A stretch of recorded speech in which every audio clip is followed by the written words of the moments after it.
Pattie Boyd is 80 years old and no longer keeps secrets about her life in the spotlight.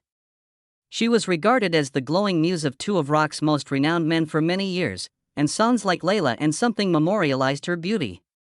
However, beneath the glitz and romanticism lay a reality that was much more sinister than anyone could have ever dreamed. The story is no longer one of inspiration, she says.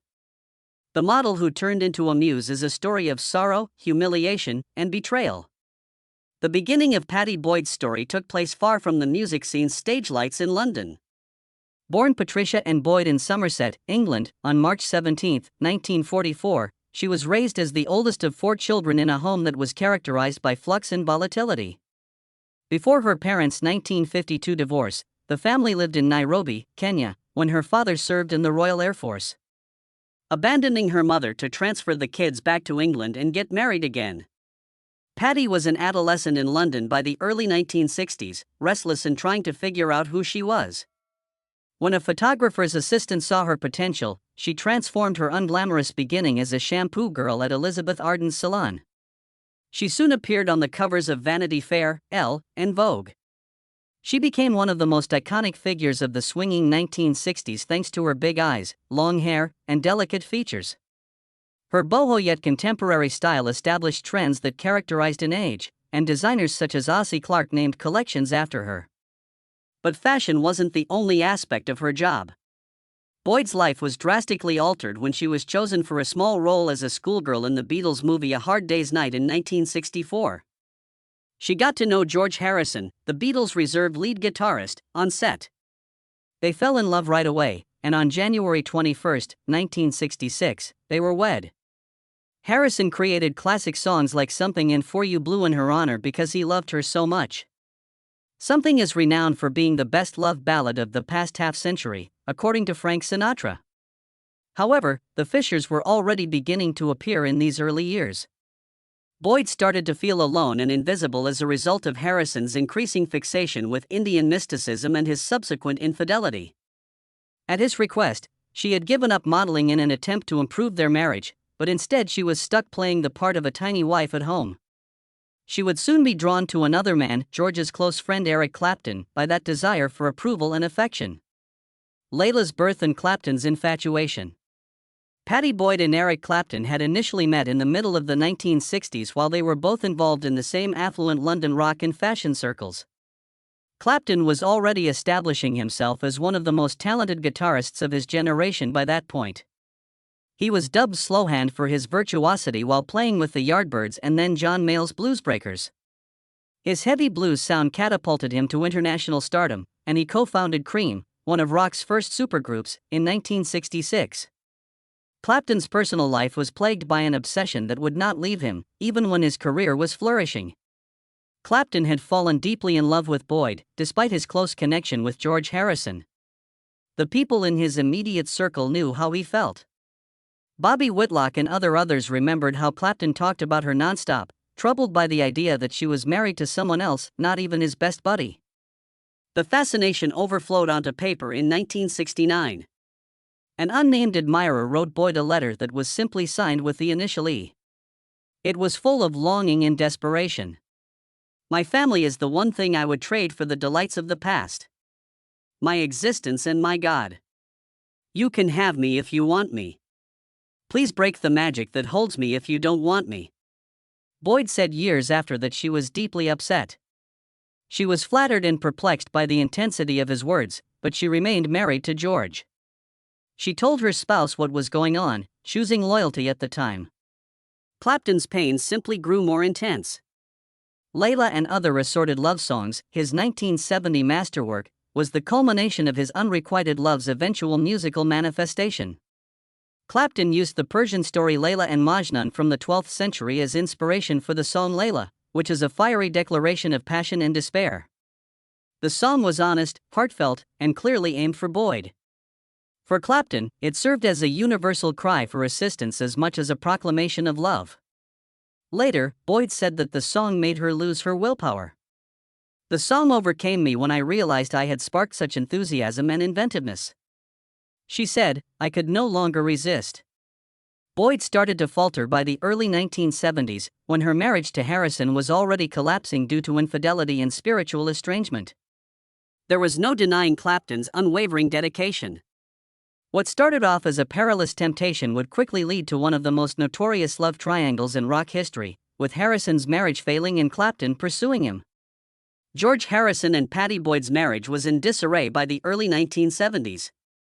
Distance, adultery, and conflicting objectives eroded what had started out as a dreamy romance sealed in the radiance of Beatlemania. Once bringing them together, Harrison's deep devotion to Eastern mysticism developed into a way of life that frequently left Boyd out. She felt more and more marginalized when he was in India for extended periods of time, immersed in meditation and the Hare Krishna movement. Boyd subsequently acknowledged that she had started to feel invisible and stuck in the position of the obedient wife, longing for a more fulfilling life for herself. Harrison's affairs further isolated her. He was a hot-blooded boy who enjoyed the attention of women attracted to his celebrity, according to Boyd. Once harmless flirtations turned into outright adultery. When she learned of Harrison's affair with Ringo Starr's wife, Maureen Starkey, it was the most devastating betrayal. Boyd remembered the embarrassment of discovering Maureen at the Harrison home, Friar Park. Resting comfortably on a mattress, George brushed her presence aside. She acknowledged that the wound would never completely heal, but that was the tipping point. Clapton's pursuit, however, grew more straightforward. In 1970, he faced Harrison directly, saying plainly, "I have to tell you, man, I'm in love with your wife." He was no longer willing to suffer in quiet. The moment was fantastic. A guitarist publicly declares his love for another's wife. Harrison, who was renowned for his reserved manner, responded with a mixture of resignation and cynicism, as though he were admitting a reality beyond his control. Their music reflected the tension between the two men. Later, actor John Hurt recounted seeing what he called a guitar duel at Friar Park, a heated jam session in which Harrison and Clapton used their guitars rather than their fists to vent their rivalry, rage, and frustration. Boyd acknowledged that the feelings were genuine, although she later maintained that the incident was overblown. She described them as boy men. George only really expressed his frustration, rage, and irritation while he and Eric were playing guitar. Boyd was unable to ignore reality by 1974. Her marriage to Harrison had degenerated into an unbearable shell due to deception and neglect. That year, she broke up with him, bringing an end to almost 10 years as a Beatles wife. However, freedom only brought forth a new and as complex storm. It did not bring about peace. Clapton, whose passion had not diminished but whose demons were poised to devour them both, was waiting in the wings. Passion, addiction, betrayal, and marriage to Clapton. It was certain that Pattie Boyd and Eric Clapton would start dating after she and George Harrison eventually split up in 1974.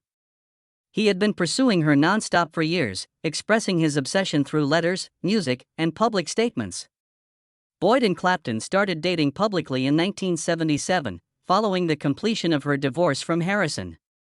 They were married in Tucson, Arizona, on March 27, 1979, 2 years later. The wedding was even attended by George Harrison, calling Clapton his husband-in-law in jest. This peculiar arrangement represented a friendship that endured betrayal to the outer world. Additionally, for a short while, Boyd and Clapton's marriage seemed to be a love tale that had finally achieved its peak. However, the reality was much worse beneath the appearances and smiles. Clapton's struggles with drugs and alcohol were still ongoing. He had recovered from the scars created by years of heroin addiction, but drinking quickly replaced it. His unpredictable conduct and excessive drinking ruined the relationship. Boyd subsequently disclosed that she was often uncertain due to his mood fluctuations, which were caused by substance misuse. What ought to have been a happy and secure marriage turned into yet another emotional prison. Their relationship was also put to the test by other conflicts. Boyd fervently desired to have children for Clapton, who yearned to start a family.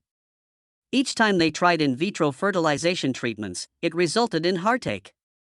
Boyd said the procedure was emotionally draining and embarrassing, and she was crushed by the constant failures. Clapton abused her trust in the most agonizing way while she was dealing with the quiet anguish of infertility. Boyd learned in 1985 that Clapton had a daughter named Ruth with Yvonne Kelly, the manager of the recording facility. Boyd had been dealing with the heartbreaking disappointment of unsuccessful IVF treatments at the time, so the betrayal was particularly painful. A year later, while still married to Boyd, Clapton fathered another kid, Connor, with Italian actress Lori Del Santo. The revelation was like a dagger to Pattie's heart. She subsequently acknowledged that she felt ridiculed by destiny as she fought valiantly to conceive with the guy she loved while he secretly fathered children with other women. The marriage was failing due to infidelity, drugs, and dashed hopes by the middle of the 1980s.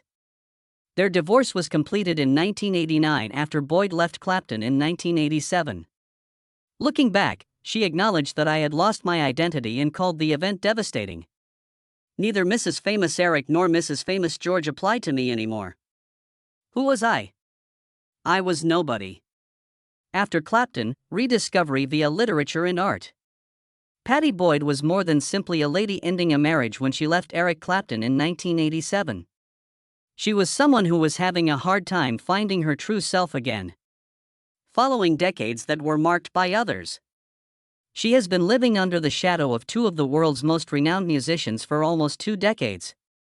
She had been lauded, worshipped, and sang about, but hardly ever seen for herself, first as the Beatles' wife, then later as the muse of a guitar god.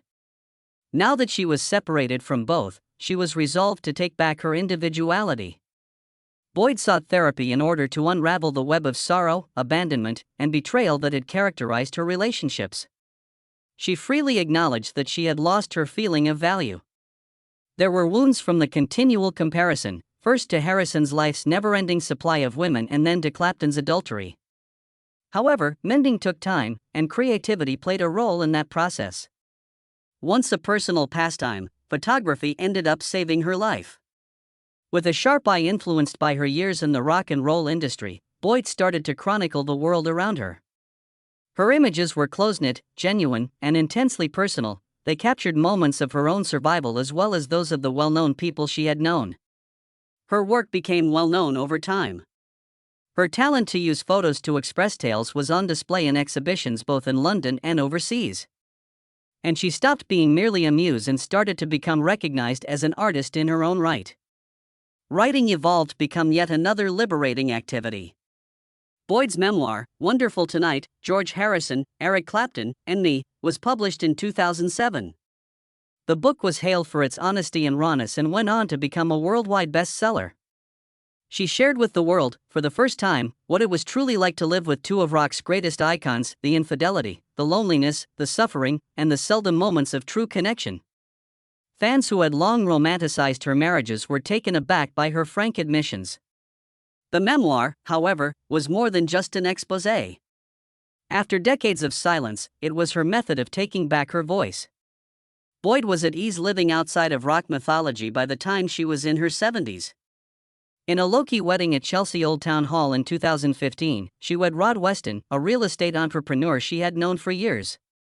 This marriage, in contrast to her other ones, was not based on chaos, fame, or obsession. It was based on friendship, harmony, and respect for one another. Pattie Boyd started writing her own tale after spending her entire life as the lady behind the music. At 80, Legacy's hidden reality came to light. Pattie Boyd, who is 80 years old, speaks with a clarity that comes only from having endured decades of suffering, passion, and disappointment. The somber reality of what those years truly cost her has long since supplanted the glitz of being a rock muse. She has acknowledged that the public's romantic ideal of her life with Eric Clapton was not realized. It was a vicious circle of emotional neglect, treachery, and addiction. The man who had promised to do everything for her ultimately betrayed her confidence in the most personal way. Boyd hasn't held back from criticizing the hypocrisy she experienced.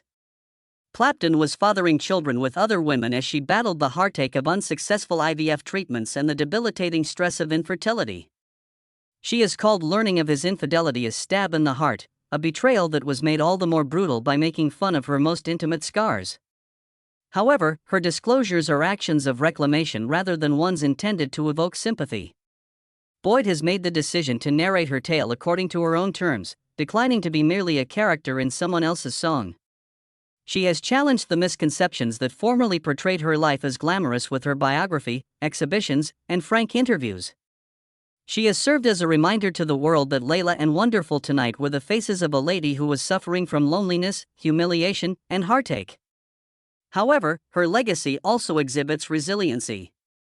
Boyd has rebuilt her life in spite of the disappointments and betrayals. She is still praised for her photography and cultural impact, and she has found stability with her third husband, Rod Weston.